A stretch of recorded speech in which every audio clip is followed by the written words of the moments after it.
오늘은 사도행전 4장 말씀을 통해서 세상이 감당치 못하는 사람들이라는 제목으로 하나님의 말씀을 나눠보도록 하겠습니다. 우리 지난주에 사도행전 말씀을 또 묵상하면서 예수님께서 초림하실 때 일어났던 모든 사건들, 즉 예수님이 고난을 받으시고 죽으신 사건, 부활하신 사건, 그리고 성천하시고 성령을 보내신 이 모든 사건들이 우연이 된 것이 아니라 하나님께서 창세전에 우리의 구원을 위해서 예비하신 이라는 것을 우리가 무엇을 통해 확인했습니까? 절기를 통해서. 이스라엘의 절기는 모세 시대에 하나님께서, 그러니까 BC 한 1500년 되죠. 그때 하나님께서 이스라엘 백성들에게 절기를 지키라고 주셨죠. 세상 모든 민족에 절기가 있죠. 우리 한민족에도 절기가 있습니다. 새해가 있고 설날, 그리고 추석, 현충일, 개천절 이런 절기가 있지만 세상 다른 민족의 절기는 사람이 그 절기를 정하죠. 그날을 기념하려고. 그런데 이스라엘의 절기는 하나님이 제정하십니다. 하나님께서 어떤 일이 일어나기 전에 그 일이 일어날 것을 바라보면서 절기를 지키라고 말씀하시죠. 바로 주님의 고난을 받으시고 죽으시는 사건, 그리고 장사되는 사건, 부활하는 사건, 그리고 성천하셔서 성령을 보내는 모든 사건들이 그 절기 속에 숨어있던 것입니다. 유월절 날 바로 예수님이 죽으시고, 그 유월절 그 다음 날부터 무교절이 시작되는데 그 무교절 기간 동안에 예수님이 장사되시고, 또 첫 수확을 하나님께 드리는 초실절에 예수님이 부활하시죠. 부활하셔서 하늘에 올라가셔서 아버지께 기도하시고 성령을 보내시죠. 그 성령을 보내는 날이 또 초실절, 오순절이 지나고 오순절 50일, 즉 유월절 지나고 7번째 안식이 지나고 그 다음 날 오순절에 성령이 오십니다. 만일 예수님이 초림하시는 그 모든 사건과 관련해서 그 절기들 가운데서 하나님의 뜻들이 다 이루어졌다면 앞으로 남은 절기들, 나팔절, 대속절, 그리고 초막절, 이제 가을의 절기가 남았는데 바로 그 절기 가운데서도 하나님의 구원 역사가 다 이루어지겠죠. 다시 말해서 이 세상 나라가 그냥 이렇게 흘러가는 것 같지만, 어떤 사람이 일어나서 어떤 역사를 이뤄가는 것 같지만 사실은 그 역사의 저변에 누가 계시다고요?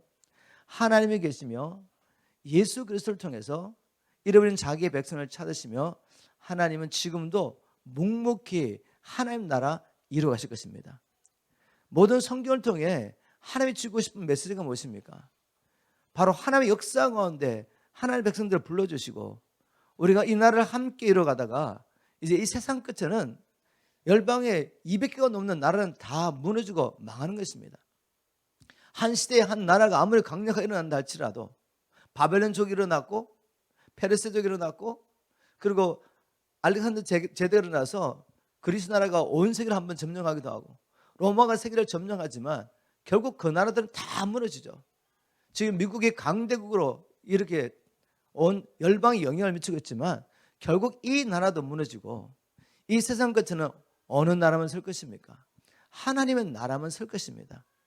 왜냐하면 하나님은 창세전에 사람을 자기 형상과 모양으로 창조하시고 하나님의 창조하신 이 땅의 모든 피조물을 사람에 맡겨주시며 하나님 나라와 뜻을 이루라고 이 역사를 시작하셨기 때문에, 그런데 마귀의 방언을 말미암아 우리가 잃어버린 바 되어서, 즉 죄와 사단의 권세에 태어나서 하나님을 알지 못하고 자기가 주인 돼서 자기 인생을 살아가면서 알지 못했지만 보이지 않는 이 세상 신을 섬기며 인간 나라, 어둠의 나라, 마귀의 나라를 이루어갔죠.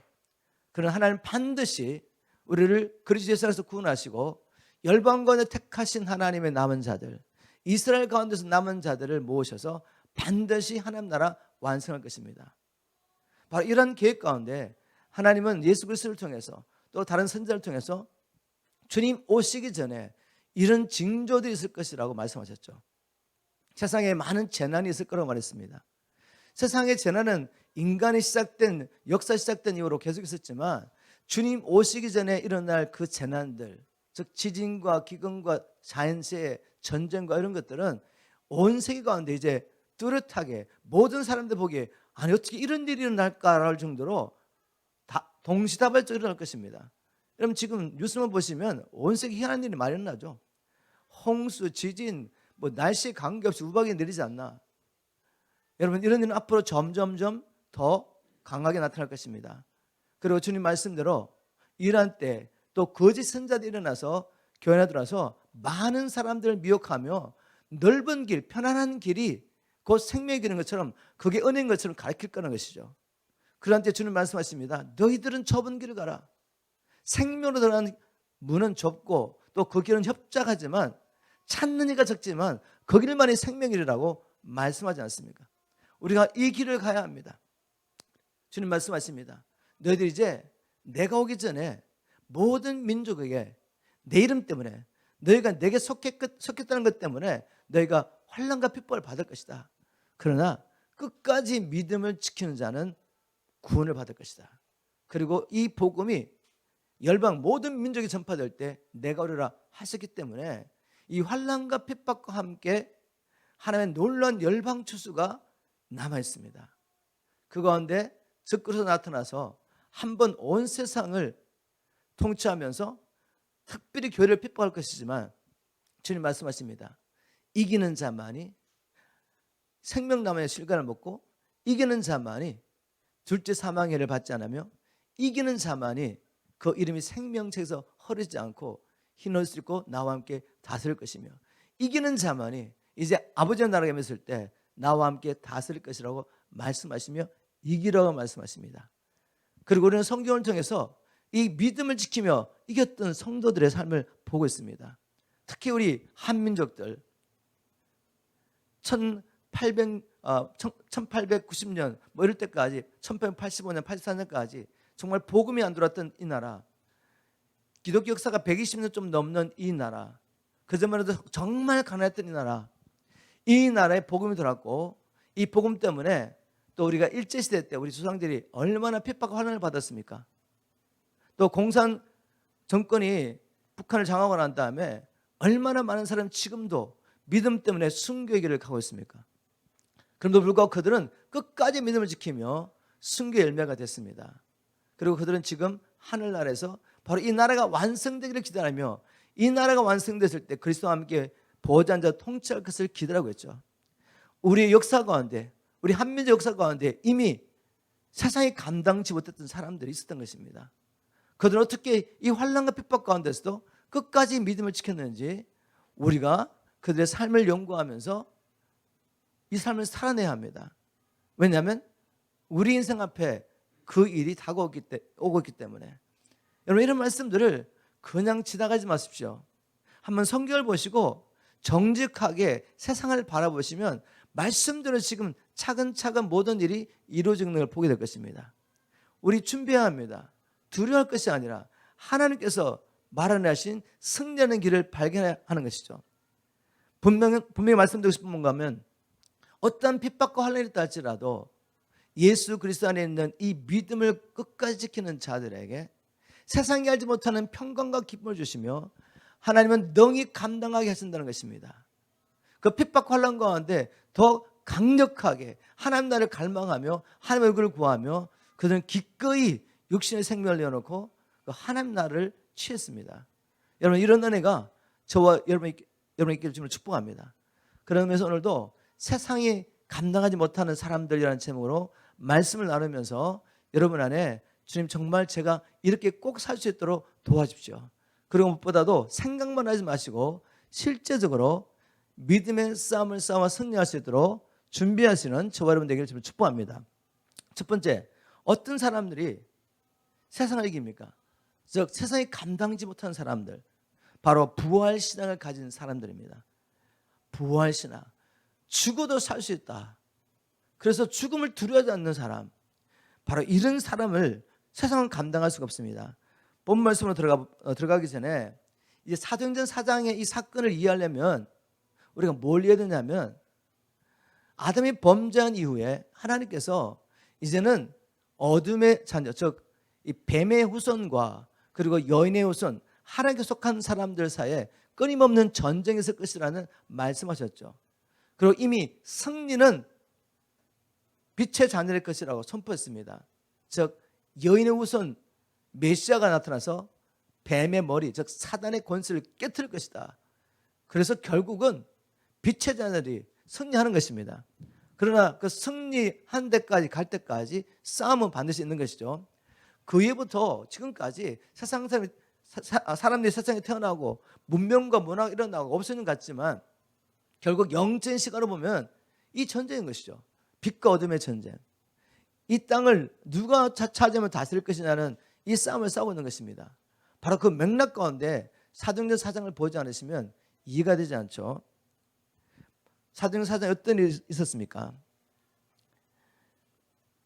베드로와 요한이 나면서부터 안전뱅이 된 자를 일으키면서 그를 말미암아 수많은 사람들이 베드로와 요한에게 몰리게 되고 그것을 기회로 삼아서 복음을 전파하고 난 다음에 수많은 사람들이 그날 남자만 5,000명이 예수 그리스도를 믿는 믿음에 조인하게 되죠. 즉 교회 안에 들어오게 됩니다. 그걸 바라보면서 시기하고 질투하고 싫어하는 무리가 있었던 거죠.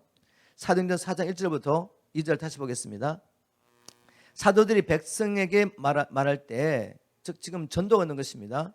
예수 그리스도가 죽은 자 가운데 살아나셔서 부활하셨고 성천하셨고 그분이 바로 우리가 기다리는 메시아 하나님의 아들이다 라고 선포했을 때 제사장들과 성전 맡은 자, 즉 성전 경비 대장이죠, 사두개인들이 이르러 종교지도자들이 이걸 보고 너무 싫었던 거죠.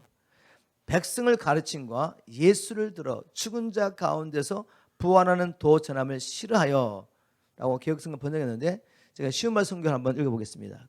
그들은 두 사도가 사람들에게 예수 그리스도의 죽음과 부활에 대해 가르치고 선포하는 것에 격분했대요.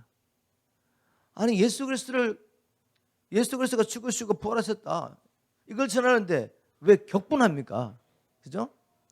예, 지금도 여러분 밖에서 전도해 보시면 하나님의 사람들이 하나님의 성령의 기름을 받고 자기를 부인하고 정말 예수 믿는 사람들은 자기를 위해 살려고 하는 사람 한 사람도 없어요.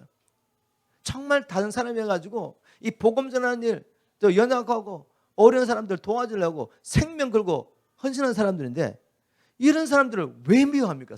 여러분 이유가 있어요. 영적으로 보지 않으면 이해가 안 되는 이야기죠. 첫 번째, 이 종교 지도자들이 예수를 들어서 그가 죽은 자 가운데서 부활했다는 것을 증거하는 이 사도들을 보면서 격분한 이유는 무슨 일이 있었습니까? 얼마 전에 예수를 신성모독죄로 몰아가지고 죽이려고 결정을 하고 이방인의 권세자의 손을 빌어가지고 예수를 십자가에 못 박은 장본이 누굽니까? 종교 지도자이죠. 이단을 몰아가지고 십자가에 못 박고 죽였는데 그가 살아났대요. 그것도 하나님의 능력으로 살아났대요. 그리고 그분이 하나님의 아들을 말하니까 얼마나 분하겠습니까? 아니 자기들이 정죄해가지고 죽인 예수가 살아났다 그러고 그 죽은 예수가 하나님의 아들을 말하니까 얼마나 격분하겠습니까? 그렇다면 자기들은 하나님의 아들을 죽인 죄인인데, 그죠? 그래서 격분했습니다. 또 다른 면은 뭐죠? 결국 그들은 겉으로는 하나님의 백성의 지도자라고 모습을 하고 있지만 그들의 실체는 무엇입니까?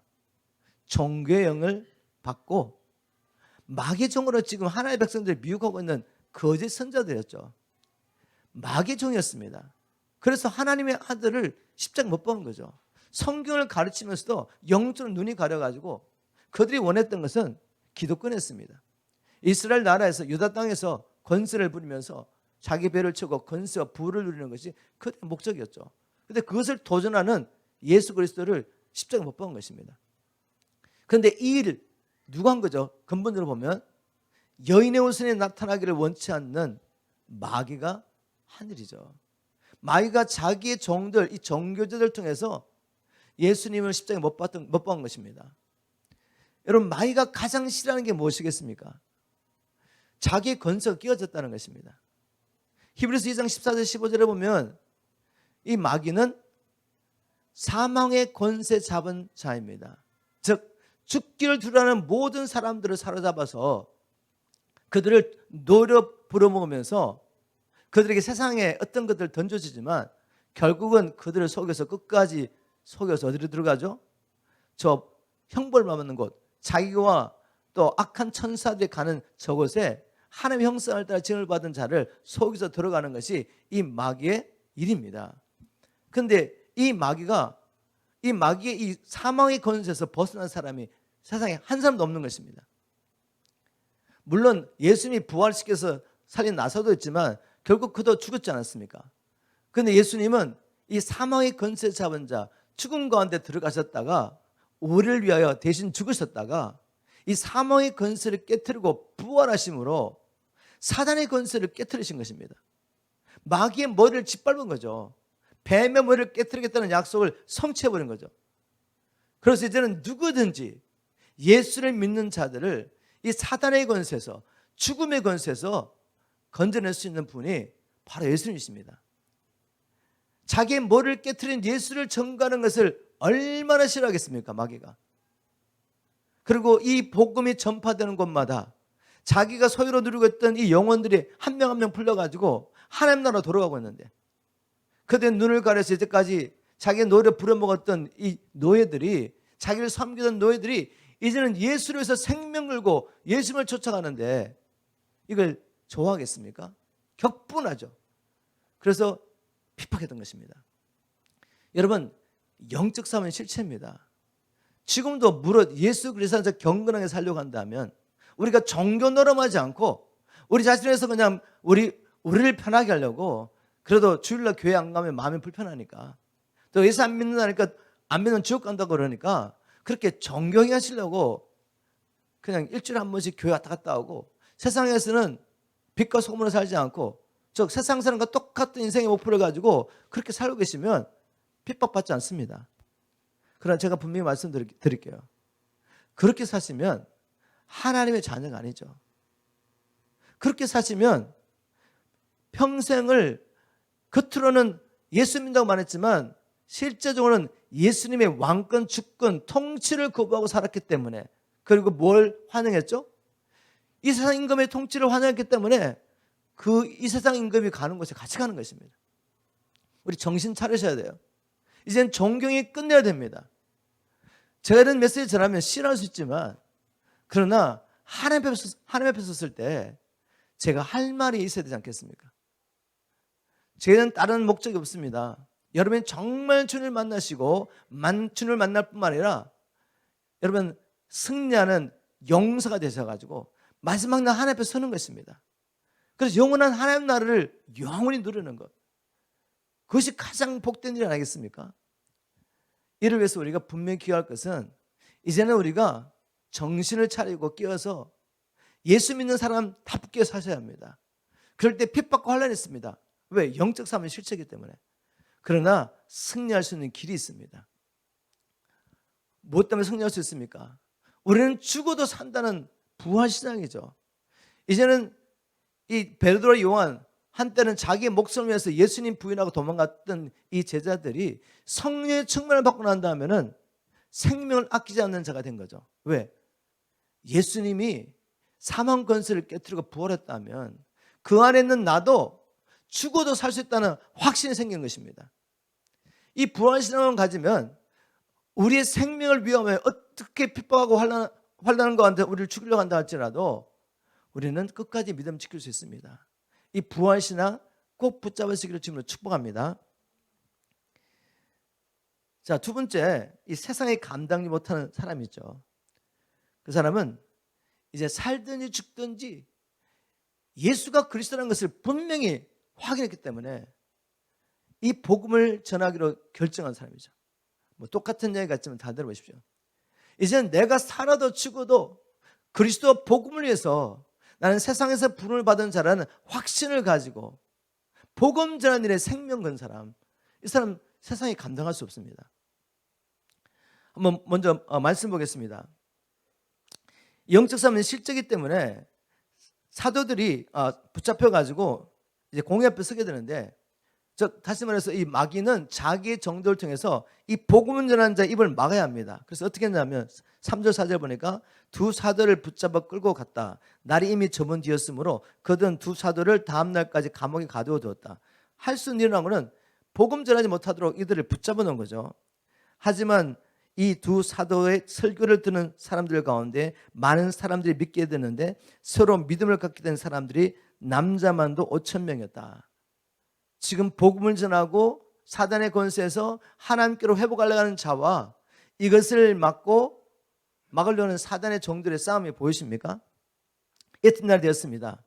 이튿날 베드로 요한은 유대인의 지도자들과 대제사장들과 율법학자들 앞에 서게 되죠. 5절 6절 이튿날에 간원과 장로와 서기관들이 예루살렘에 모였는데 대제사장 안나스와 가야바와 요한과 알렉산더와 및 대제사장의 문중이 다 참여하여, 어디서 많이 듣던 사람들의 이름과 무리들이 아닙니까?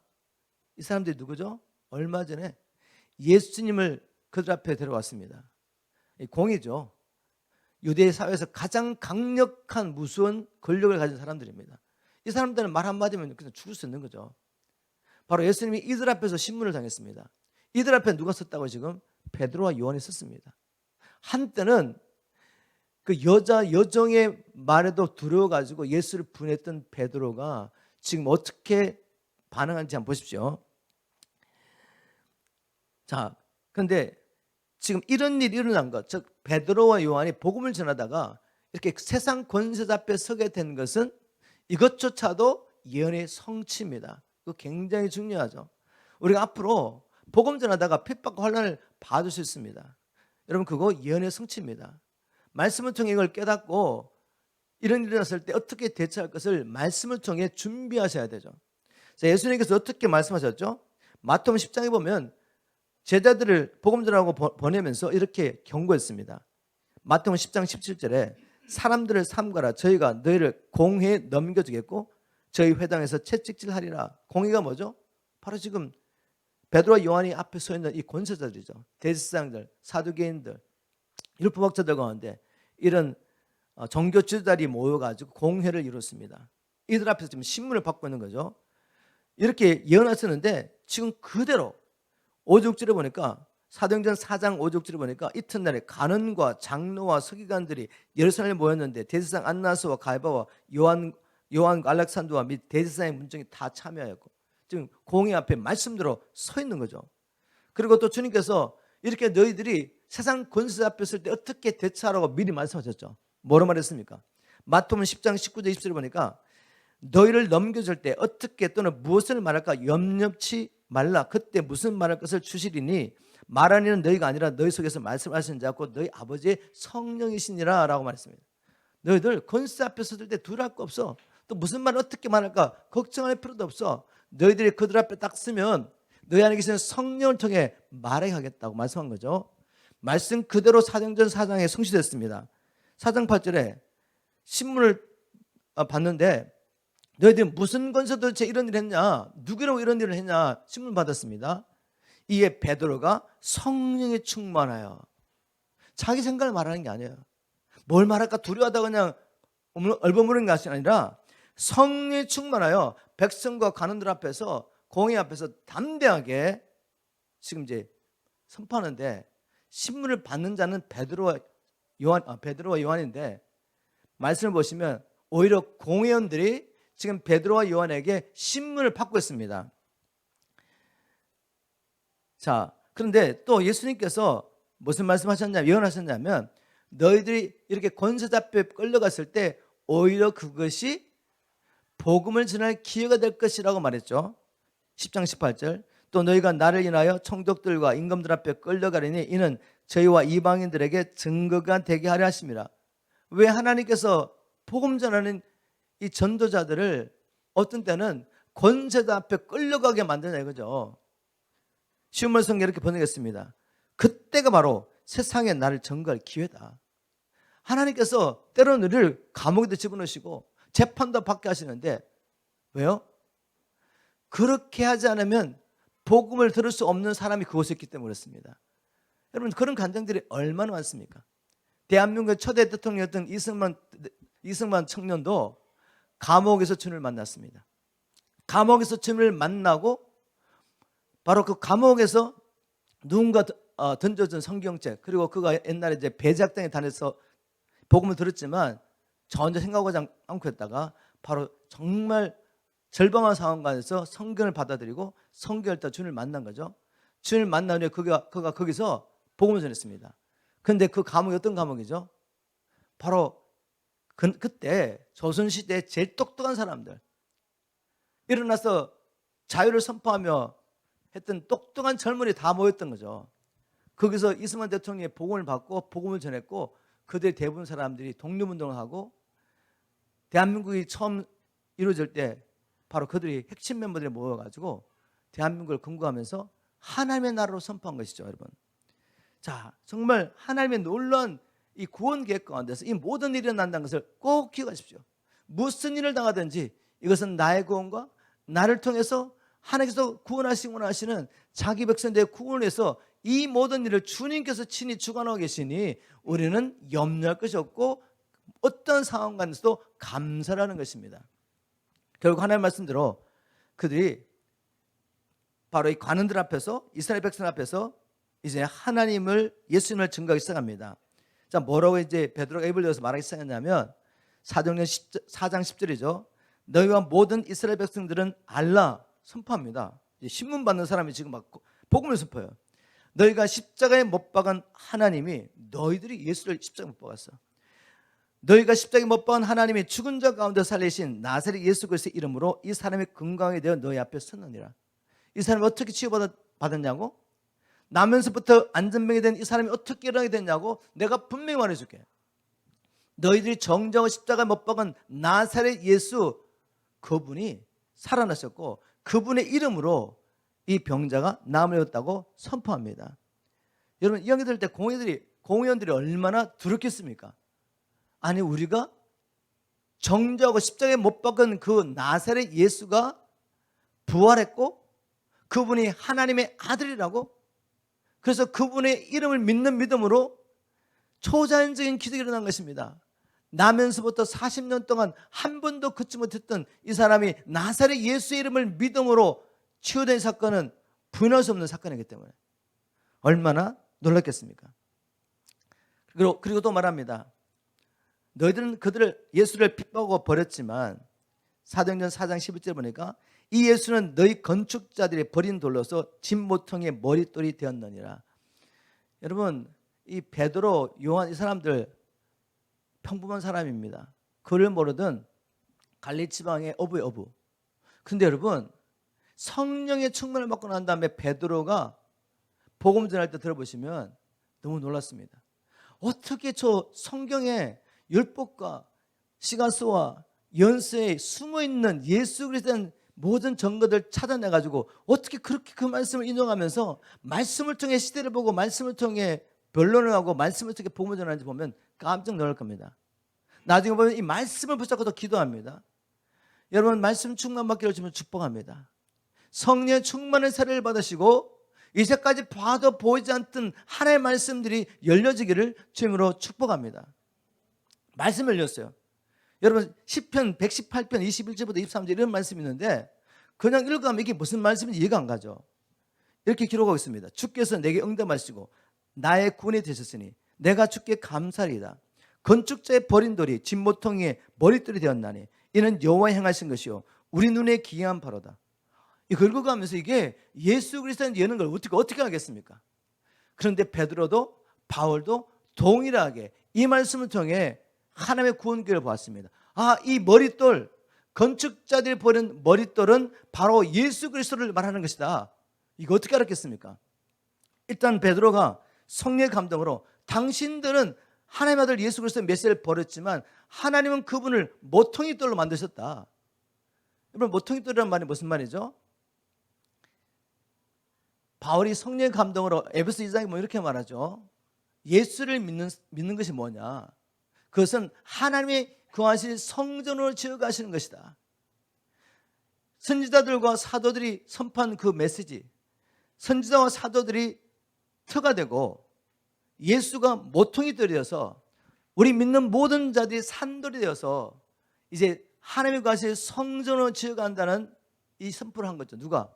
바울이었습니다. 바울도 베드로도 똑같이 본 게 뭐죠? 아, 지금 우리 이성으로는 이해할 수 없지만 하나님은 지금 자기가 거하실 성전을 열방 가운데 택하신 자기 백성들이 모여서 하나님의 거하실 성전으로 채워져 가고 있구나, 이걸 깨달은 거죠. 아마 이야기 무슨 이야기인지 잘 모르실지 모르겠지만 정말 그렇습니다. 이게 신비죠. 예수 믿는 모든 자들의 몸 안에 하나님의 성령이 우리 몸을 성전 삼으시고 구하시고 계시며, 또 우리 가운데 우리 한 사람 한 사람의 산돌이어서 우리가 함께 모여서 하나님의 영이 우리 가운데 거하시며 우리가 또한 성전인데, 이제 열방 가운데 구원받은 모든 자들, 이스라엘 백성들 가운데 남은 자들이 모여서 주님이 거하실 지금 성전으로 지어져가면서 열방 가운데 택하신 마지막 사람이 이 성전의 돌로 연합하게 될 때 하나님의 성전은 완성되고 그때 주님이 오십니다. 여러분 이거 믿으십니까? 저는 믿습니다. 여러분 믿으시죠? 네, 바로 베드로가 성령에 충만해서 일어난 사건들을 말씀을 해석하고 그리고 선포하고 있습니다. 너희들이 버린 그 건축들이 결국은 하나님이 머릿돌로, 하나님의 성전을 지나가시는 머릿돌로 세우셨고, 그분이 또한 하나님의 아들 예수 그리스도라고 선포했습니다. 결론적으로 사도행전 4장 12절 이렇게 선포하죠. 다른 이로서는 구원을 얻을 수가 없나니 천하 인간의 구원을 얻을 만한 다른 이름을 우리에게 주신 일이 없음이니라. 여러분 자세히 들어보십시오. 하나님의 백성을 지도하는 종교 지도자들이 어떤 사람들입니까? 특히 바리새인들, 성경을 다 외우고 있습니다. 이 말씀대로 살려고 몸부림치는 사람들이죠. 모든 것에 11절 드리고 하루에 3번 기도하고 일주일에 2번 금식하고 구제하고, 그리고 지금 이 지도자들이 하나님의 백성들을 하나님을 섬길 수 있도록 이끌고 있다고 생각했는데 뭘 몰랐죠? 도대체 지금 하나님께서 열방 가운데서 이스라엘 백성을 택하셔서 자기 백성 삼으신 뜻이 뭔지를 몰랐던 것입니다. 왜 하나님께서 열방 가운데 이스라엘 민족을 택하셨습니까? 열방이 지금 다 마귀 건설에서 고통당하고 있습니다. 이제 그들은 이 땅에서 뭐 왕으로 살든지 높은 자로 살든지 낮은 자로 살든지 남자로 여자로 살든지 어떤 형태로 살든지 결국 죽고 난 다음 두 길을 가게 되죠. 천국과 지옥, 영원한 세계로 들어가게 됩니다. 이 땅에 살아있는 동안에 그를 자신을 창조하신 하나님을 만나서 하나님의 뜻을 알고 그 뜻을 이루들며 하나님 백성으로 살아야지 이제 저 영원한 나라에 임했을 때 그 나라로 들어가는데, 그걸 알지 못하고 온 세상에 살고 있는 거죠 지금. 그래서 하나님께서 이스라엘 민족을 택하셔서 그들을 통해 열방에 이 소식을 전하기를 원했습니다. 근데 그들은 열심히 종교에만 있지 하나님의 길을 몰라요. 여러분 오늘날도 똑같은 일을 할 수 있습니다. 교회라고 세워놓고 사람들이 모여가지고 열심히 뭔가를 하고 있습니다. 그런데 하나님의 일을 몰라요. 잃어버린 영혼들이 주님 앞에 돌아오는 일에 별로 관심이 없습니다. 주님을 만났지만 이들이 이 세상에서 승리하는 삶을 살 수 있도록 이들을 예수의 제자로 훈련하고 성령의 사람을 만들어서 세상을 이기는 자로 세워서 주님 앞에 서게 하는 일에 관심이 없이 그저 열심히 교회에서 뭔가 봉사를 하고 활동하고 있습니다. 이런 사람들이 전도라는 것을 할 수도 있죠. 선교여행을 갈 수도 있습니다. 근데 선교여행 간다고 진짜 선교를 하는 것입니까? 전도를 나간다고 해서 진짜 전도를 하는 것입니까? 우리 안에 영혼을 사랑하는 마음이 없고 내가 먼저 거듭나서 성령의 사람이 되지 않았는데 무슨 전도를 하며 선교를 할 수 있겠습니까? 그저 내가 이렇게 다녔다, 내가 이런 일을 했다는 것을 통해 사람들에게 인정과 영광을 받기 원하는, 옛날에 예수님 당시에 종교지도하고 뭐가 다르냐 이거죠. 바로 베드로는 말합니다. 다른 이로서는 구원을 받을 수가 없어. 하나님께서 오직 예수 그리스도의 이름을 우리에게 주셨다고 말합니다. 여러분 왜 다른 이로는 구원을 받을 수가 없나요? 이거 너무나 중요한 말씀이죠. 뭐 다 아는 것 같지만 정말 그렇게 믿습니까? 먼저 우리가 어디로부터 구원을 받아야 됩니까? 이 땅에 태어난 모든 사람들은 태어날 때 하나님의 백성으로 태어난 사람 한 사람도 없습니다. 다 죄와 사단의 건설에 태어나죠. 우리 딸들은 부모 우리 외가 쪽이니까 자기들 외가 쪽, 우리 헬렌 사람 쪽으로는 지금 4대인가 5대인가 믿는 집안이에요. 저는 제대에 믿었기 때문에 우리 애들이 2세대지만 이들이 뭐 4대 5대째 믿음의 가정에 태어날 때 하나님의 백성으로 태어납니까? 다 죄종으로 태어나죠. 사단의 권세로 태어나는 것입니다. 이렇게 살다가는 하나님의 진노를 받을 수밖에 없죠.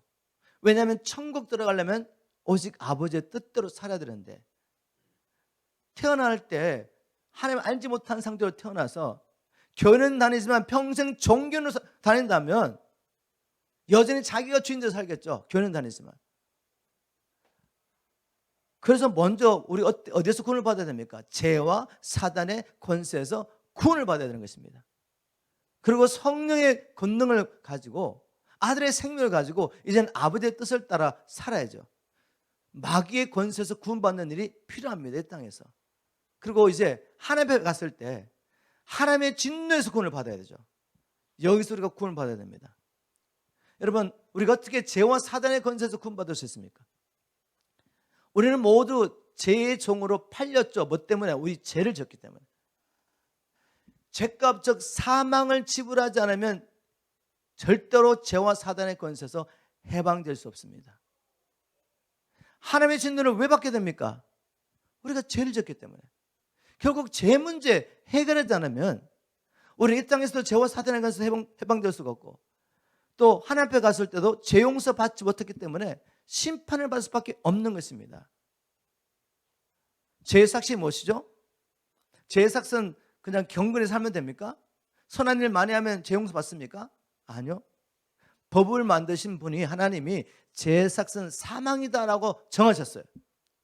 그 심판주가 선한 일 했다고 봐주지 않습니다. 너는 이 땅에 있을 때 정말 너의 희생에서 인류를 가지고 다른 사람을 많이 섬겼기 때문에 내가 용서해 줄게. 넌 이 땅에 사는 동안에 저 산에 들어가서 돌을 많이 닦았기 때문에, 착하게 살려고 노력했기 때문에 내가 용서해 줄게. 그렇게 용서하지 않습니다.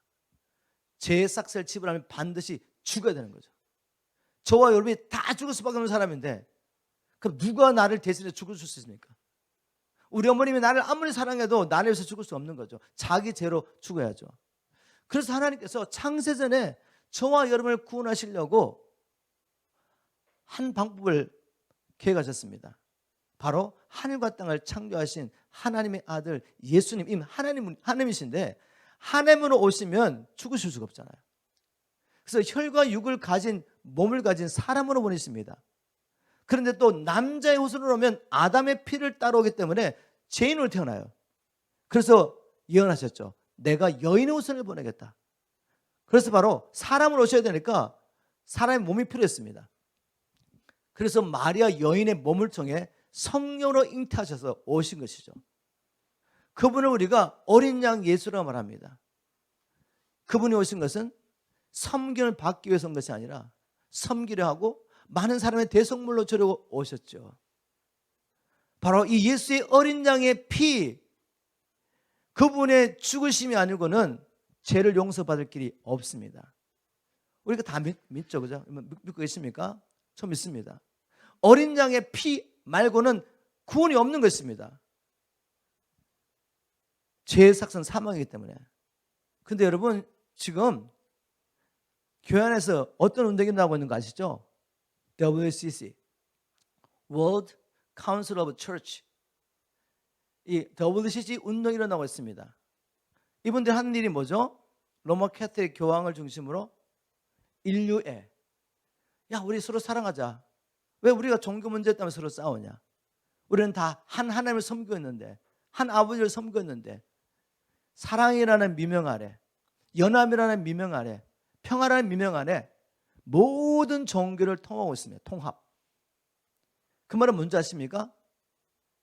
이 종교가 통합되면 어떻게 됩니까? 야, 꼭 예수 외에는 구원이 없다는 말 하지 마. 그러면 다른 종교가 부딪히게 되니까. 그래서 지금 복음제로가 말하는 사람들이 다 이 종교 통합 운동에 조인하고 있습니다. 많은 분들이.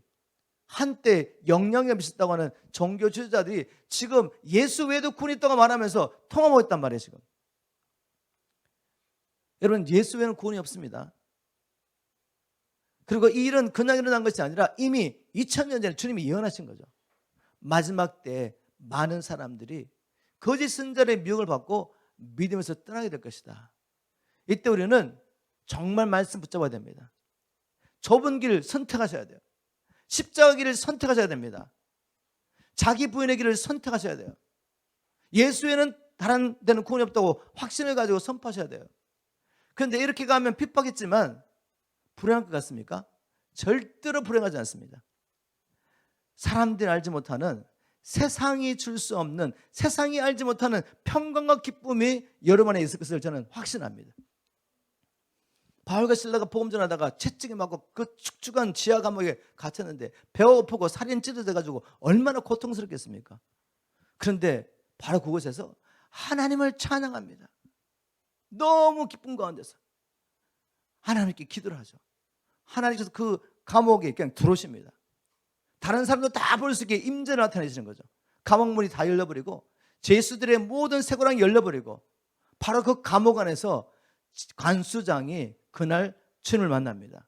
그리고 그 관수장의 모든 가족들이 주님을 만나게 되고 사도 바울을 뒤에 소원했던 빌립보 교회가 그때 세워지는 거죠. 이 하나님의 놀라운 지혜 가운데. 여러분, 우리가 복음 때문에 어떤 일이 난다할지라도 두려워하실 필요 하나도 없습니다. 끝까지 이 진리의 복음을 증거하신 저와 여러분 되기를 주님을 축복합니다. 바로 이를 위해서 우리를 불러주셨고, 우리가 이 복음 전하다가 이제 주님 맞이를 준비를 한다면 세상 우리를 감당할 수가 없죠. 저는 요즘 처음 우리 조선 한민족에게 복음이 들었을 때 그때 선교사님들의 희생을 보면서 정말 눈물 없이 들을 수가 없어요. 그들이 서양 귀신이라고 조롱받으면서 자식들이 질병으로 죽어가면서 남편과 아내가 또 이 자기를 미워하고 핍박한 사람들을 위해서 생명 바쳐 섬기다가 죽어가면서 그 다음 때에 자녀들이 태어났는데 그들이 또 자기 나라 돌아가서 공부하고 다시 돌아와서 자기 아버지 어머니가 섬겼던 그곳에서 1대, 2대, 3대 계속 뼈를 묻으면서 복음을 전하는 것입니다. 누구에게? 우리에게. 바로 그런 선교사들에게 믿음을 받았던 우리 1세대 믿음의 조상들이 또 그 길을 가죠. 정말 자기를 부인하고 1세대 때는 천황 숭배 안 한다고 핍박을 당하면서 순교를 하든지 아니면 병들어 죽든지 죽고 가는 거죠. 그렇게 죽어가면서도 한 분은 계속 고문을 하는데 때릴 때마다 예수가 터져나는 거죠. 야, 예수님 말하지 말았는데 왜 예수를 말하냐고. 또 핍박하면은 또 예수가 나오면서 하는 말이, 내 안에는 예수밖에 없기 때문에 너희들이 어떻게 핍박하든 나는 예수밖에 할 말이 없어. 이분들이 도저히 안 되는 거죠. 결국 그냥 석방해버립니다. 어차피 병들어 죽게 됐으니까. 이렇게 예수만을 전하다가 죽어간 우리 믿음의 조상들, 이 믿음의 길을 우리가 발견하고 따라가야 될 줄 믿습니다. 여러분 믿습니까? 예수 잘 믿고 이 땅에서 평안하게 부귀를 누리며 사는 것, 이건 지금 우리가 붙잡아야 될 복음이 아니에요. 이건 처음부터 복음이 아니죠. 세상을 버려야지, 나를 버려야지 자유하는데 끝까지 나를 붙잡고 있으니 나를 위해 살려고 하니까 평안이 있습니까? 기쁨이 있습니까? 살 수가 없는 거죠. 나를 위해 사는데 점점 나는 불행해지는 것입니다. 우리가 세상을 읽으면 끝까지 사나 죽으나 예수를 전하다가 우리가 죽어질 줄 믿습니다. 마지막 한 가지 또 나누겠습니다. 말씀을 통해 보면 세상에 감당지 못하는 사람들, 바로 성령 충만한 사람들이죠. 이 종교주의자들이 예수의 이름으로 말하지 말라고 그러고 이제 내보냅니다. 위협하고. 근데 그들이 풀려나자마자 찾아온 것이 어디죠? 그들의 공동체입니다.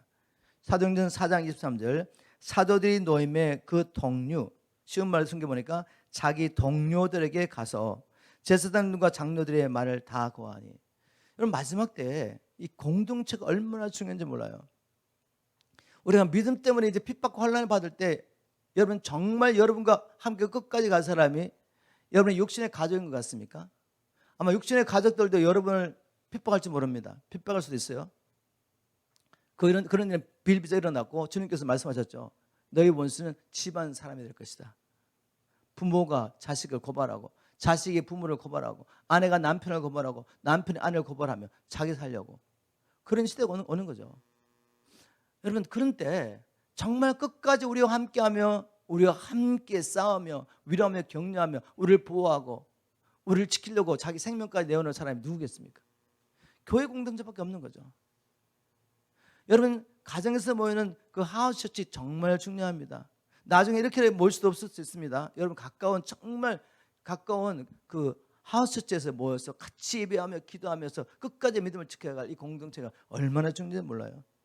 전도서 4장 10절 이렇게 기록하고 있습니다. 만일 두 사람 중 하나가 넘어지면 다른 사람이 그를 도와 일으킬 수 있으나 혼자 있다가 넘어지면 그를 도와 일으켜 주는 자가 없으므로 그는 어려움을 당하게 된다. 12절을 보면 한 사람으로서는 당해낼 수 없는 공격도 두 사람이면 능히 막아낼 수 있으니 삼겹줄은 쉽게 끊어지지 않는다. 여러분, 세상이 어려워질수록 믿음 때문에 핍박과 어려움이 올수록 우리는 점점 하나가 되어서 함께 모여서 서로 위로하며 함께 기도하면서 뭘 구해야 됩니까? 성령의 충만을 구해야 되는 것입니다. 그들이 와서 이제 종교자들이 예수 이름으로 말하지 말고 가르치지 말라고 협박했다고 말하니까 이 사절을 보니까 저희가 듣고 일심으로 하나님께 소리를 높여 가로되 대주제여 천지와 바다와 그 가운데 만유를 지으신 여호와라고 그들이 기도하는 대상이 누군 것을 분명히 말하죠.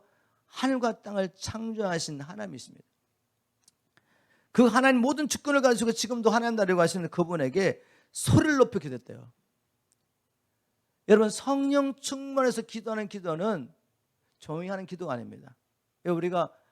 여러분 우리가 주의 이름을 부르면서 하나님 앞에 나갑시다 이렇게 말을 하면은 성령 충만을 받기 위한 기도는 마귀의 공격이 정말 심각합니다.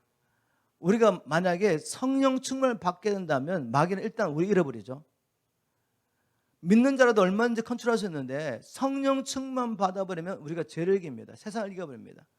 그래서 성령 충만 받지 못하도록 어떻게든 방해하는 거죠. 기도 못하게. 그리고 우리가 성령 충만 받으면 우리만 자유하는 것이 아니라 다른 사람을 또 가서 복음 전하니까 자기의 소유를 잃어버리는 거죠. 그래서 성령 충만 받기 위해서 특별히 기도할 때 영적 싸움이 굉장히 심각하죠. 그럴 때 우리가 조용히 묵상하면서 기도하겠습니까? 기도할 수 있겠습니까? 그럼 벌써 생각이 들어오고 다른 생각하면 집중이 안 되는 거죠. 그래서 우리가 성령 충만해서 기도할 때는 생명 걸고 정말 일심으로 기도해야 됩니다. 이렇게 기도하면서도 뭘 구했냐면 하나님의 뜻을 따라 지금 일어나는 일을 분별하면서 말씀을 가지고 기도합니다. 24절 보십시오. 저희가 듣고 일심으로 기도하는데 25절에 또 주의 종 우리 조상 다윗의 입을 ը타가사 성령으로 말씀하시기를 어찌하여 열방이 분노하며 족속들이 허사를 경가하였는고 세상의 군왕들이 났으며 관원들이 함께 모여 주와 그 그리스도를 대적하도록 하시니 이로소이다. 과연 헤롯과 본디오 빌라도는 이방인과 이스라엘 백성과 합동하여 하나님의 기름 부으신 거룩한 종 예수를 거스려 하나님의 권능과 뜻대로 이루려고 예정하신 것을 행하려고 이 성에 모였나이다. 지금 무엇을 인용하며 기도한지 아시겠어요? 시편 2편을 인용했어요. 시편 2편. 이미 다윗의 성령의 감동을 이런 일이 있을 것이라고 알고 예언했습니다. 자기는 시를 쓴 거죠. 그런데 이것이 바로 하나님께서 장차를 날 일을 미리 보고 예언한 것이죠. 유대인 이스라엘 백성, 하나님 택한 이스라엘 백성과 이방인이 연합하여서 뭘 한다고요? 하나님의 기름 부으신 메시아를 핍박할 거라는 예언이 있는데 그대로 성취된 것이죠. 주님 말씀대로 이루었기 때문에 놀라는 일은 없습니다. 그럼에도 불구하고 뭐가 필요하죠? 우리가 이런 가운데서 끝까지 믿음을 지킬 수 있도록 세상 권세자들에게 위협에 물러가지 않고 끝까지 이 복음을 전가하며 주님의 오실 길을 예배할 수 있도록 하나님 우리에게 성령의 권능을 보여주시고 예수님으로 기적과 표적이 일어나게 도와주십시오. 29절 이렇게 기도합니다. 주여 이제도 저의 위협함을 하감하옵시고 또 종들로 하여금 담대히 하나님의 말씀을 전하게 하옵시며 30절 손을 내밀어 병을 낫게 하옵시고 표적과 기사가 거룩한 종 예수 이름으로 이루어지게 도와주십시오. 이것도 그냥 기도는 아니죠. 예수님이 약속하셨죠. 가서 천하 만민에게 복음을 전파하라. 복음 전하는 자에게 이러한 표적이 따를 것이다. 너희가 내 이름으로 귀신을 내어 쫓아내며 또 뱀을 집으며 무슨 독을 마실지로 해를 받지 않고 병든 자에게 손을 얹은 적 나리라는 마가복음 16장 15절부터 10절 말씀을 인용해서 그걸 가지고 주님 말씀대로 이제도 예수 이름으로 표적과 기적이 나타나서 우리가 전하는 이 복음이 나사렛 예수가 죽으시고 부활하셔서 하나님의 아들이 우리 위해서 죽으시고 부활하셔서 죽어졌다는 이 복음 전할 때 성령께서도 함께 전개해 주시라고 기도한 것이죠. 여러분 우리가 이렇게 합심해서 성령 충만해서 기도해야 됩니다. 저와 여러분을 통해서 복음이 선포될 때 각자 여러 가지 성령의 은사가 나타나서 성령에서 여러 가지 표적과 기적으로 증거하면서 이 복음이 전파되도록 우리는 기도해야 되는 것입니다. 이렇게 성령의 충만을 받아서 목숨까지도 아끼지 않고 복음 전하는 사람들을 세상은 감당할 수가 없는 것이죠. 말씀을 맺겠습니다. 우리가 마지막 때 바로 유일한 사람이 되어야 되는 것입니다. 왜냐하면 말씀대로 이루어질 것이기 때문에. 말씀대로 이 땅에는 재난이 있을 것이고, 말씀대로 이 땅에는 모든 민족에게 믿는 자들이 핍박을 받게 될 것이고, 그때 거짓 선지자 나타나서 많은 사람 미움할 때 많은 사람들이 믿음을 버리고 넓은 길을 가게 될 것입니다. 그 가운데 우리는 끝까지 믿음을 지켜야 되는데 성령의 충만을 받지 않고 어떻게 믿음을 지키겠습니까? 저 여러분, 성령 충만 받으시고 부활신앙 굳게 붙잡으시고 어떤 위협과 어떠한 도전 앞에서도 멈추지 마시고 오직 복음과 그리스도를 위해 사는 일에 헌신하기를 주님을 축복합니다. 그렇게 살 때 반드시 주님께서 저와 함께 하시면서 능히 일을 감당하게 하시고 열방 추수 가운데 우리를 사용하실 것이며 우리가 우리 후손들을 사용하실 것이며 우리가 마지막 날 주님 앞에 서게 될 것을 믿습니다. 이렇게 우리 모두 주님 앞에 서게 되기를 주님으로 축복하며 기도합니다.